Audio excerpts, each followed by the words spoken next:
देश को गुमराह करेंगे राहुल।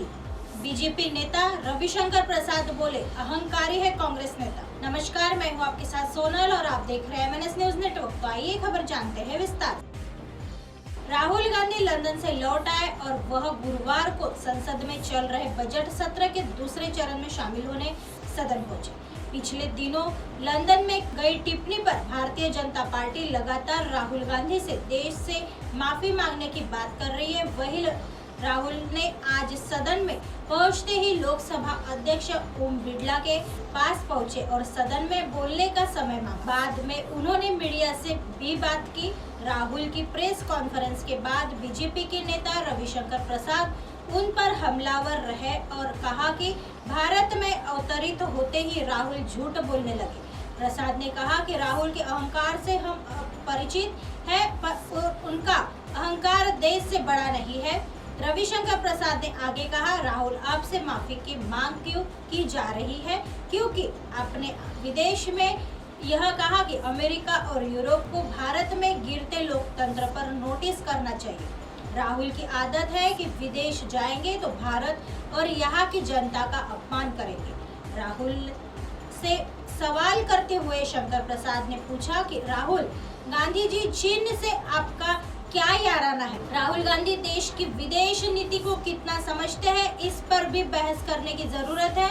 चीन की विदेश नीति उन्हें काफी रास आ रही है, जबकि पूरी दुनिया चीन के रवैये को देख रही है और उस पर सवाल कर रही है। उन्होंने आगे कहा कि राहुल को देश में लोकतंत्र नहीं दिखता, जबकि ऑस्ट्रेलिया और इटली के प्रधानमंत्री ने तो देश में आकर भारतीय लोकतंत्र और प्रधानमंत्री नरेंद्र मोदी जी की तारीफ की थी। उनका जवाब यहाँ नहीं, संसद में दूंगा। राहुल ने कहा कि मैं एक सांसद हूँ और संसद मेरा मंच है। राहुल ने कहा कि मैंने आज स्पीकर से अनुरोध किया कि मुझे संसद में बोलने दिया जाए और मुझे लगता है कि वो मुझे संसद बोलने देंगे।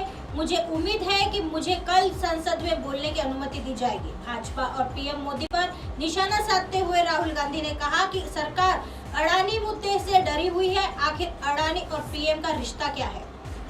राहुल ने बोलने की अनुमति मांगते हुए कहा कि भाजपा के 4 मंत्रियों ने मुझ पर सदन में आरोप लगाया और मेरे भाषण को रिकॉर्ड से हटा दिया गया।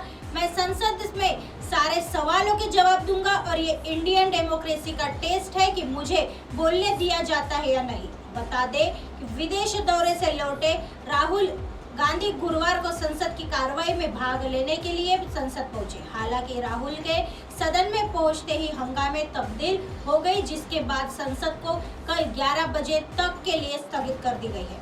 राहुल गांधी जब सदन पहुंचे तो पत्रकारों ने उनसे पूछा कि क्या वो माफी मांगेंगे, तब उन्होंने कहा, मैंने भारत विरोधी कुछ भी नहीं बोला लंदन सेमिनार में। अगर वे अनुमति देंगे तो मैं क्या सोचता हूँ उसके बारे में संसद में बोलूंगा।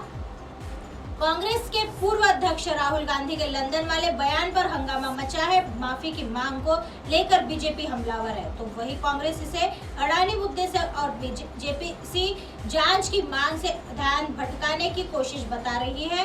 कांग्रेस नेता राहुल गांधी ने हाल ही में लंदन के ब्रिज विश्वविद्यालय में एक संबोधन में कहा था कि हर कोई जनता है और यह बहुत खबरों में है कि भारतीय लोकतंत्र दबाव में है। मैं भारत में विपक्ष का नेता हूं, हम उन्हें विपक्ष को नेविगेट कर रहे हैं। राहुल गांधी ने कहा कि लोकतांत्रिक संसद के लिए जरूरी संस्थागत ढांचा, स्वतंत्र प्रेस, न्यायपालिका विचार प्रकट करना जब मुश्किल होता जा रहा है, तब हम भारतीय लोकतंत्र के मूल ढांचे पर हमले का सामना कर रहे हैं। आइए बढ़ते हैं अगली खबर के तरफ। एमपी में आपका रिपोर्ट कार्ड, चुनाव लड़ने की तैयारी, कांग्रेस बीजेपी पर कितनी भारी? मध्य प्रदेश के विधानसभा चुनाव में आम आदमी पार्टी दमखम के साथ उतर रही है। भोपाल पहुंचे पार्टी के अध्यक्ष और दिल्ली के सीएम अरविंद केजरीवाल ने मध्य प्रदेश की सभी 230 सीटों पर चुनाव लड़ने की घोषणा की है।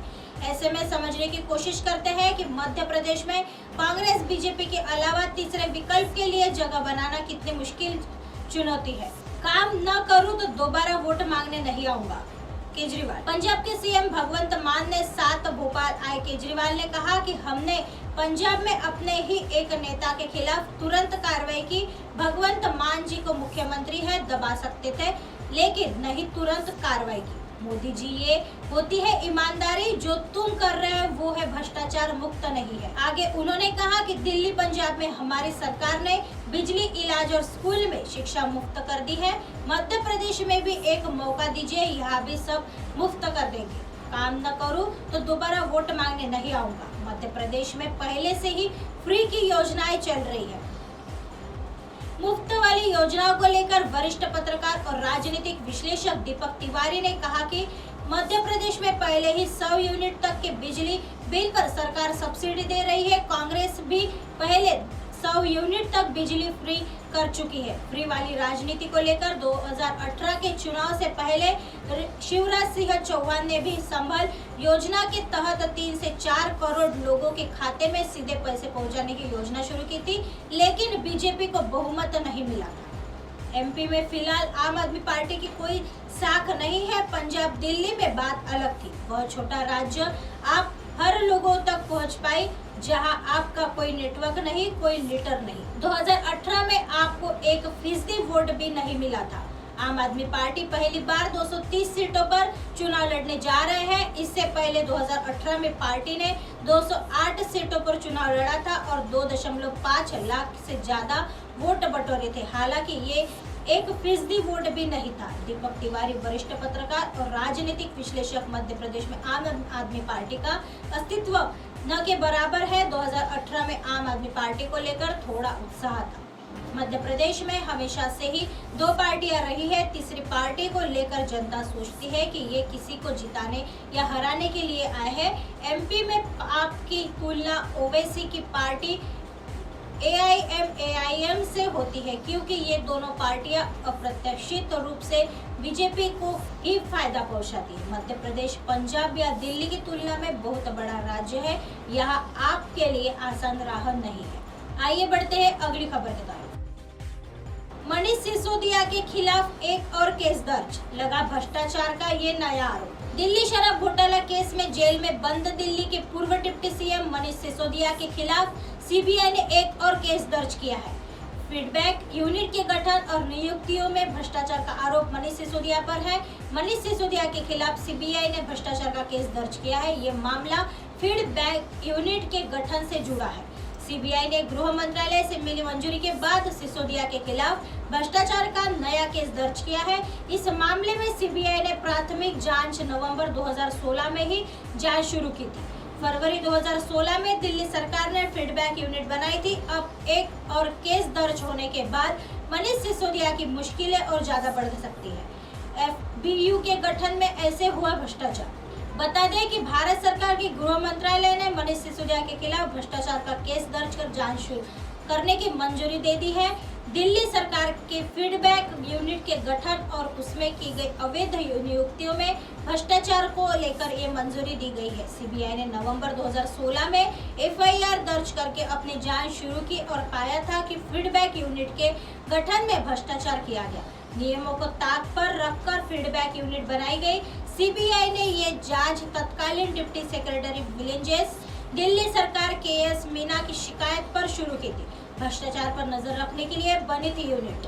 गौरतलब है कि दिल्ली सरकार ने फरवरी 2016 में दिल्ली सरकार के कर्मचारियों के भ्रष्टाचार और कामकाज पर निगरानी के लिए फीडबैक यूनिट का गठन किया था। इसके गठन के लिए दिल्ली सरकार के कैबिनेट मीटिंग में 29 दिसंबर 2015 को मंजूरी दी गई थी। इसके बाद तत्कालीन सेक्रेटरी विजिलेंस ने 28 अक्टूबर 2015 को दिल्ली के सीएम को फीडबैक यूनिट गठन का प्रपोजल दिया, जिसे मंजूर किया गया। ऐसी खबरें फिर लेके आएंगे इसी समय इसी जगह। तब तक देखते रहे MNS न्यूज नेटवर्क। नमस्कार।